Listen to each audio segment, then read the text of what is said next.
Mechanical engineering is a pillar of manufacture. So everything that we use, we sit on, we take for granted has probably passed through a mechanical engineer.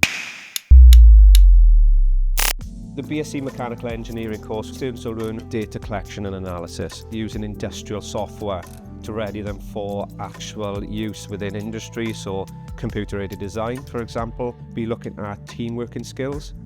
The course is a really collaborative experience at USW. We have lab spaces that you're able to go and apply the theory that you've learned. A fantastic innovation hub where you can bring your ideas to life through 3D printing, laser cutting, staff members who will support you through your studies with a wide range of engineering skills.